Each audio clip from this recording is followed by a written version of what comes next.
Carlsbad Village had its strongest quarter on the board in Q1 2026. Here's what the latest sales say about pricing, demand, and where the market may be headed next.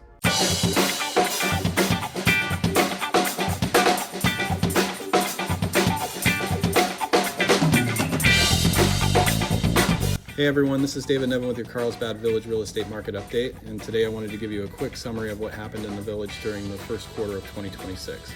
Overall, the village had a strong first quarter with 11 closed sales and just over 18 million in total closed volume. That makes Q1 2026 the strongest quarter shown on the rolling summary, which says a lot about how active and resilient this market has been. Looking at the quarter month by month, January had 2 closed sales totaling $2.78 million. February had 4 sales totaling about $6.49 million, and March had 5 sales totaling $9.13 million. So just like we saw in some other coastal markets, activity really built as the quarter progressed, and March was the clear high point for both number of sales and total dollar volume. Another big takeaway is pricing. The rolling summary shows the average price per square foot across all statuses this quarter at about $1,184 per square foot, and for closed sales specifically, the quarter averaged about $1,015 per square foot. That's a strong number and reflects the premiums buyers are continuing to place on location, lifestyle, and proximity to the coast and walkability in the village. Sellers are getting what they asked for and some, which tells us that sellers were, on average, getting over asking price, which is usually a sign that the best positioned homes are still attracting serious attention and that buyers understand the value of good village inventory when it becomes available. Homes also moved at a healthy pace. The average days on market for the quarter was about 21 days, which is a solid result for a market like the village where property types, price points, and buyer profiles can vary quite a bit.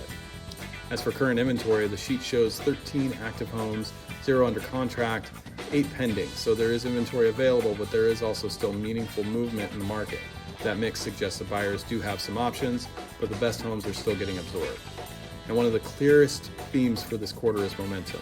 March was the strongest month of Q1 with more than $9.1 million in total sales, and the quarter as a whole outperformed the previous recent quarter totals on the sheet.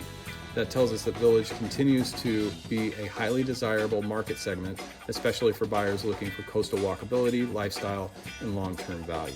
So what does this mean if you own a home in Carlsbad Village? It means that the market is still capable of delivering some very strong results, especially if your home is presented well and priced strategically. Buyers are still paying attention and quality inventory continues to matter. And if you're a buyer, this is a market where local knowledge really matters. The village isn't a one-size-fits-all. Different streets, locations, lot types, and home styles, along with others, can create very different value ranges, so it helps to understand the details before making a move. If you want to know what your Carlsbad Village home might sell for in today's market, or you'd like a more detailed breakdown of the most recent sales and trends in your specific area, reach out anytime. I'm happy to help. Thanks for watching, and I'll catch you next time in the next Carlsbad Village Market Update.